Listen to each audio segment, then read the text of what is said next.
I don't think my guest really needs that much of an introduction. He's been here several times, but Don Giles from Farm Bureau Federation is going to get up and give us a program about Farm City Week that's coming up next week. And I guess I got to get the good out of Don here in the last couple of months. He is going to officially retire from Farm Bureau after 37 years, December the 16th. So will make my job become a little more stressful when Don's gone. So Don Giles.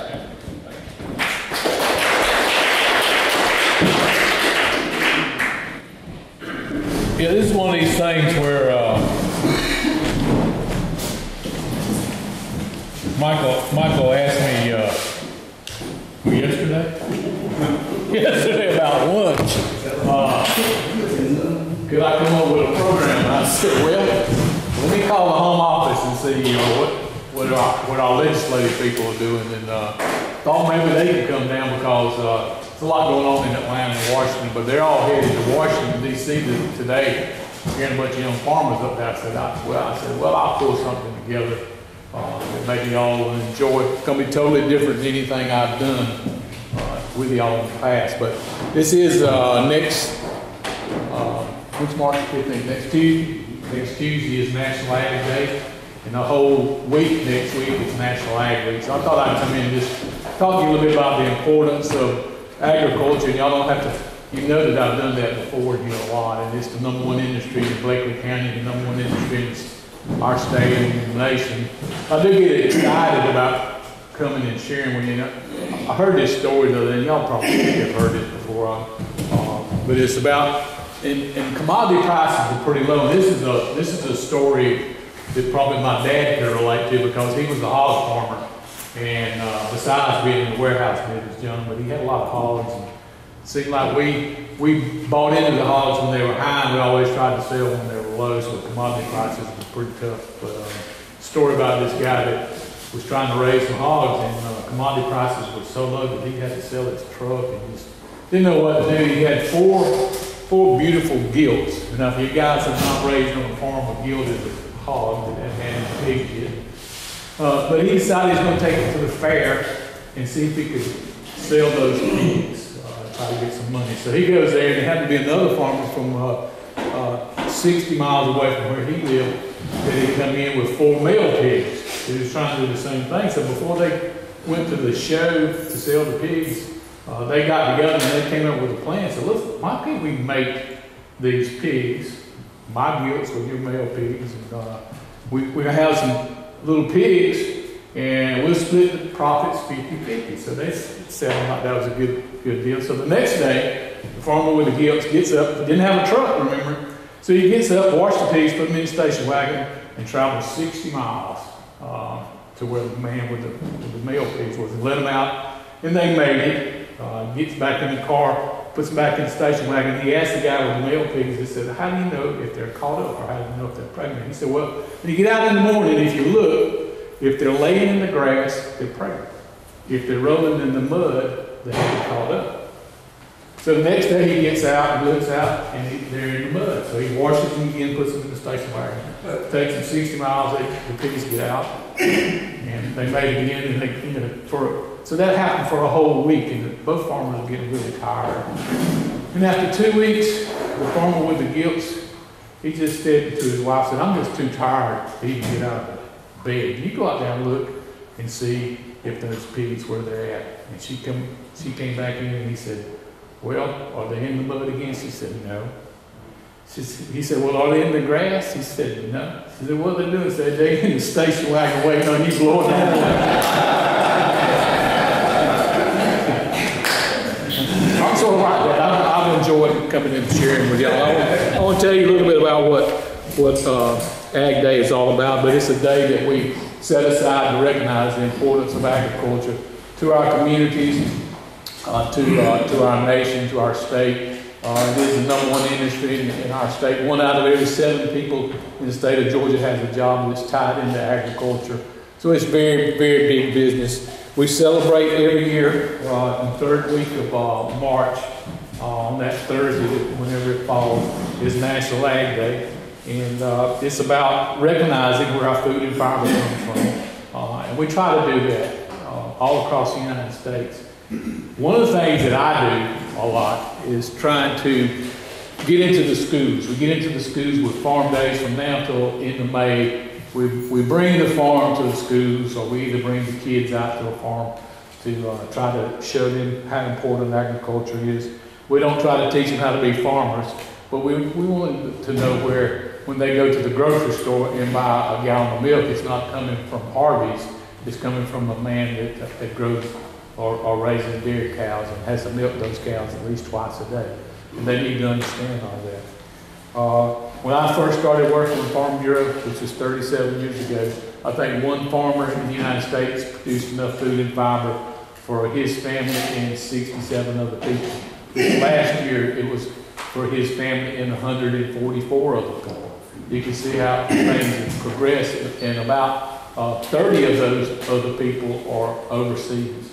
So it's big business. Like I say, we try to get into the schools, and one of the things when I found out when we get into the schools is that everybody doesn't live on a farm. In fact, statistics tell us today that only 2%, somebody get those lights over there. Joe, if you don't mind, it help you see a little bit better.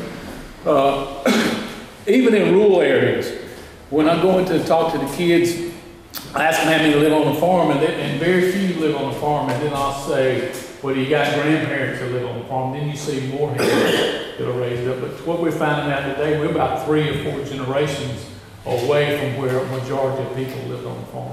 So we want to try to let those kids have the opportunity to know a little bit about agriculture, because a lot of kids are just like this little girl right here. When we bring animals to a school, they get really excited about it.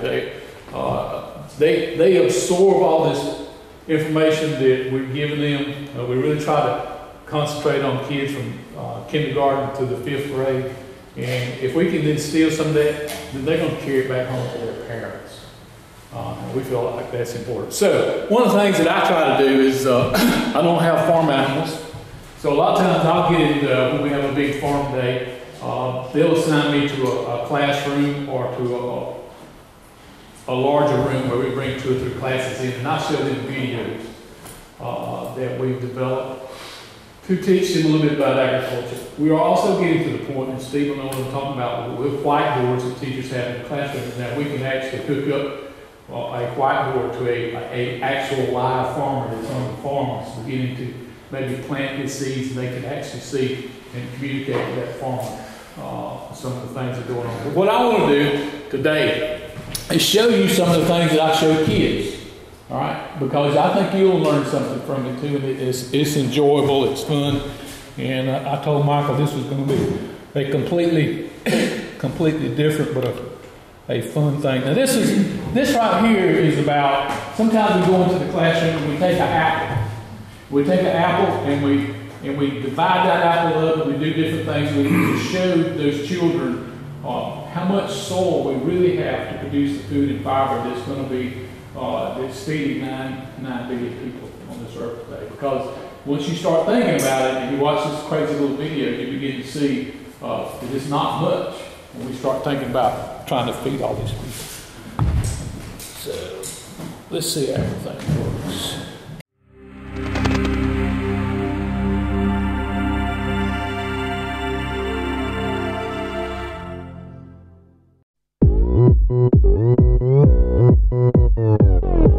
Wow, you're a good dancer. It seems like you really love fruits. But did you know that in the future, we may not have any fruits? In fact, we may not have any food at all. Yes, you're right. No fruits, no food. Now one question. Do you know where all fruits and food come from? You're right. All food comes from plants. But do you know where plants grow? You're right. Plants grow on our planet Earth, on the Earth's crust. But did you know, we're not able to grow plants everywhere on the Earth's surface. The area where we can grow fruit is very, very limited. Okay, you don't believe me? Let's use that apple and knife as an example. Think of the apple as the planet Earth. Now can you tell me how much of the Earth is covered with water? Yes, you're right. If we cut the Earth apple in 4 parts, 3 of those parts would be water, so we can't grow any food plants there. So, only 1/4 of the Earth there is land. But again, we can't use all the remaining land not covered by water to grow food either. Do you know why? You're right. On half of this available land, we have mountains, deserts, and ice. So we can't grow any plants for food there. So let's cut this piece of apple into 2 parts. Now we're only left with 1/8 part of an apple. 1/8 part of the Earth. Now on this part, we have cities, buildings, roads, and a place to grow plants for food. Did you know that only 1/4 of this part is available for growing plants? You look worried. So this is the only piece of land where we can grow our food. But did you know we can only grow food on the topsoil of the land? Please peel this piece. So this little piece of skin is the only place where we can grow food. So we saw today that plants and trees are very important for us. If we don't save them, then more soil erosion will occur, and the area for plant growth will become smaller and smaller. Okay, all right. So we have done that and actually taken the apple and with a knife. We had one of the guys that cut his finger so bad one time we decided it's probably better to start showing a little video because kids go a little bit crazy when you show them this kind of stuff. We actually have another one too that I really like, and we use a good bit. And this one's called 10 Things Kids Want to Know About Agriculture. And I'm just going to show you a couple of them.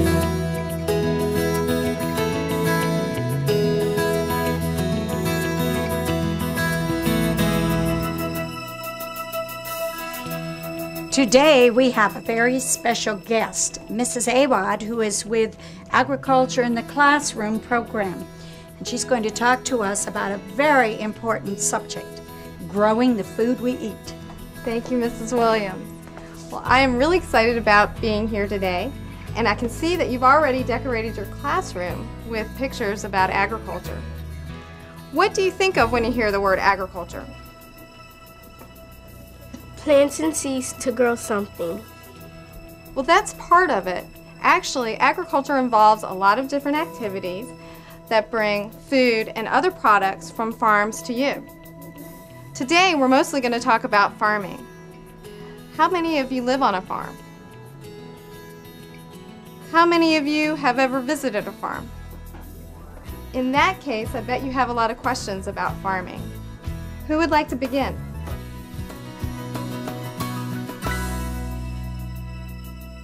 What's a farm?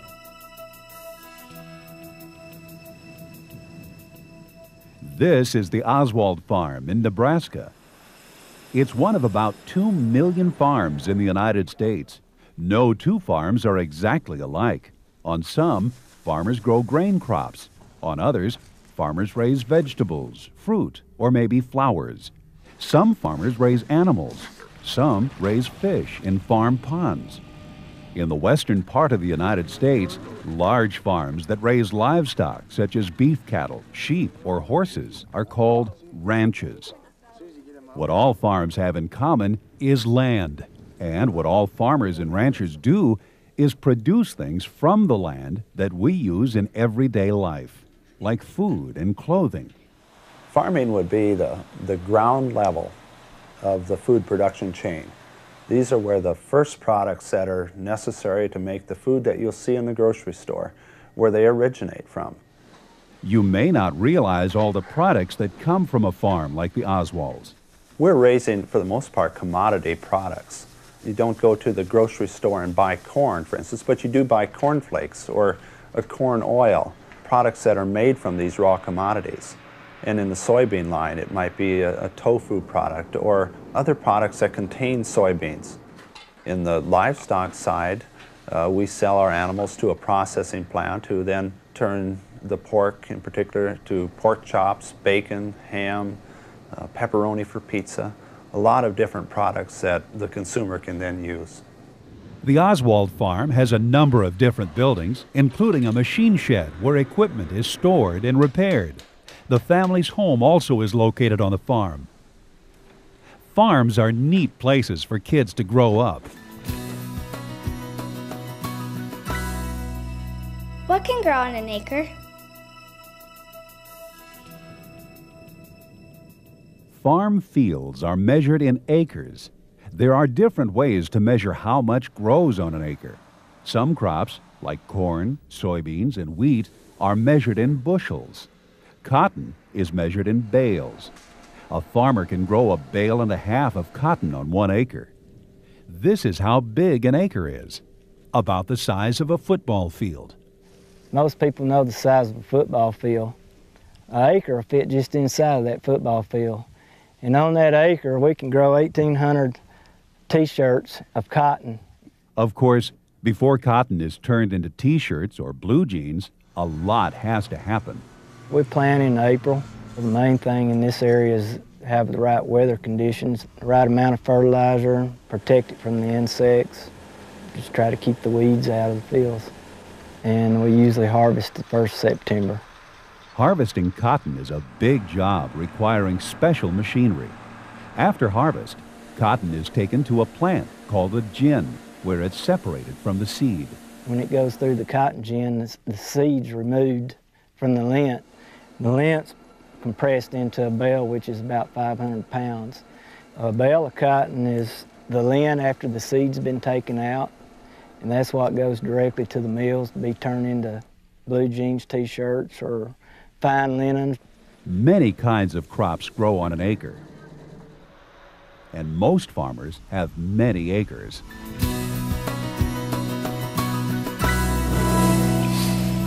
Y'all put that second question in there for John and Leah, because you want to have that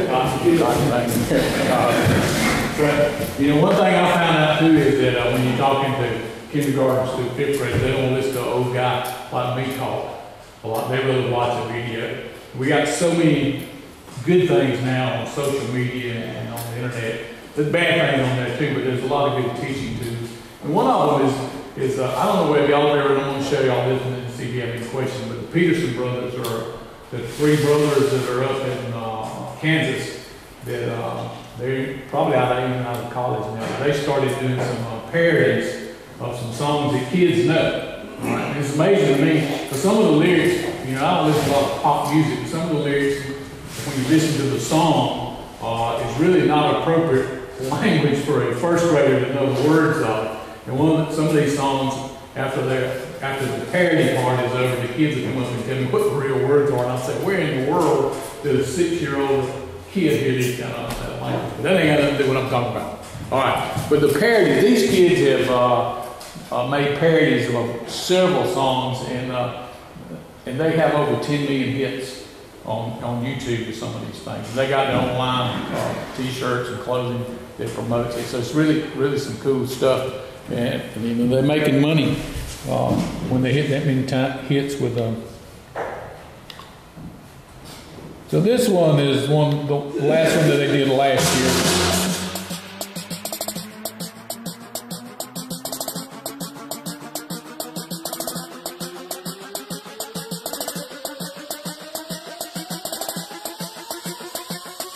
Fire up loud and crank the lever up. Throttle down for what? Throttle down for what? Throttle down for what?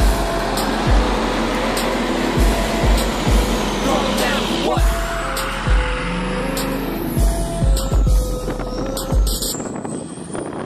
All around the world, farmers speak the language. It's just the way we have a conversation. The only question that you need to know is, well, you talk farming to me. So how much moisture you get out that way? Oh, about 2,000. Talk farming to me. Cattle prices are terrible high. I know. Hey, there's Scott. Talk farming to me. Check this out. JD 8320R, IVT 60 GPM pump. Talk farming to me. Hello? Yeah, Dad. What am I going to come out here? Yeah, some people can tell us that lettuce is #1. And we agree that veggies and fruits are packed full of nutrition. But only eating these things is just not for everyone. There are some foods that taste better, that's why we are singing this song. Because you know I'm all about that beef, no kale. I'm all about that beef, no kale. I'm all about that beef, no kale. I'm all about that beef,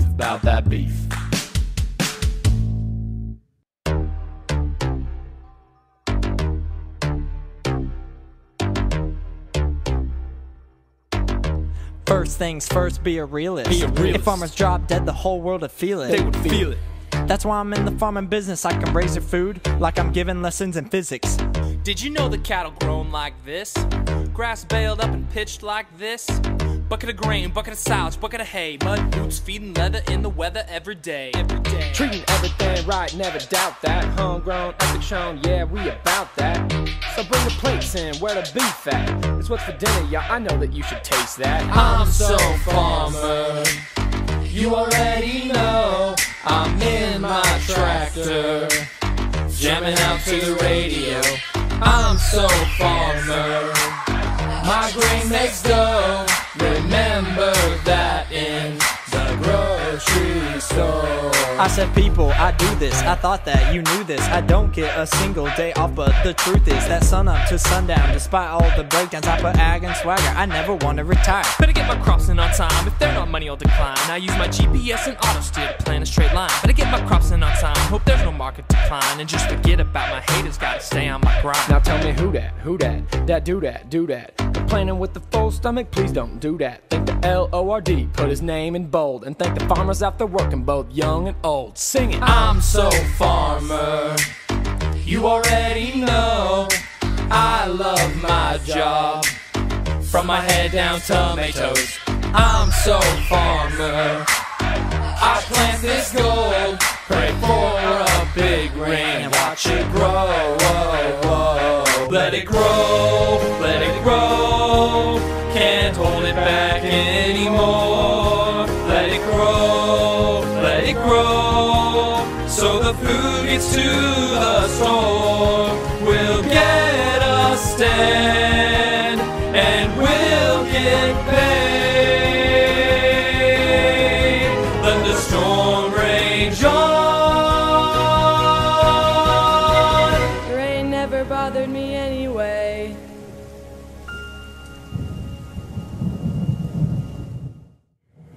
Then I usually ask the kids to do the chicken dance with me, and I'm not going to ask y'all to do the chicken dance because you'd never ask me to come back again. So,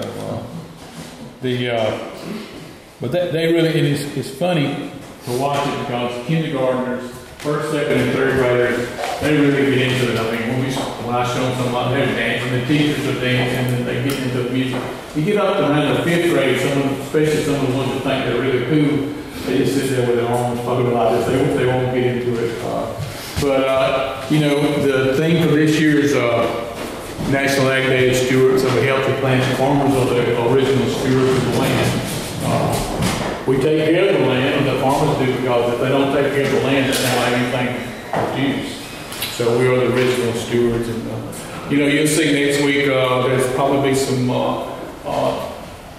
articles in the newspapers, maybe some other things that people will be recognizing. But I do hope you think next Tuesday or March the 15th, just take some time to be thankful that we are really blessed in this nation to have an abundant, safe food. I think I'll tell y'all this last time, and I probably made the point about repeating it. Some of y'all might not have been in here, but just to show you how blessed we are. When this is a story that some of y'all have heard before, but it's a true story. Over 30 years ago, in fact, it was in 1983, Gary Black was the young farmer coordinator with Farm Bureau. We took a bunch of young farmers to Washington, D.C. At the same time Sam Nunn was still senator.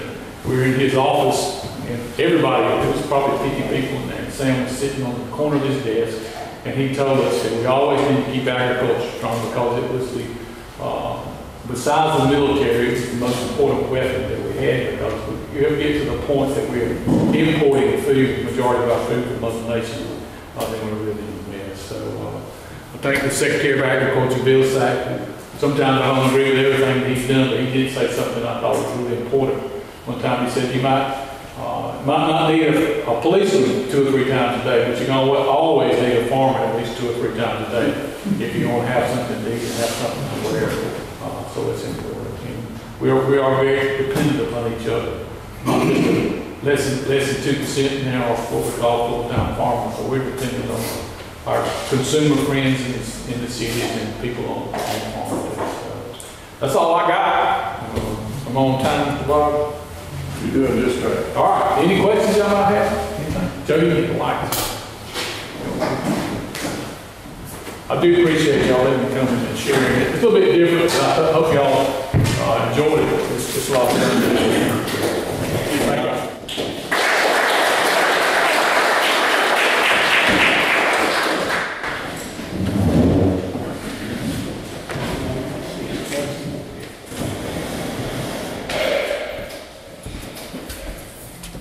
We certainly appreciate Don's presentation. He always does such a wonderful job.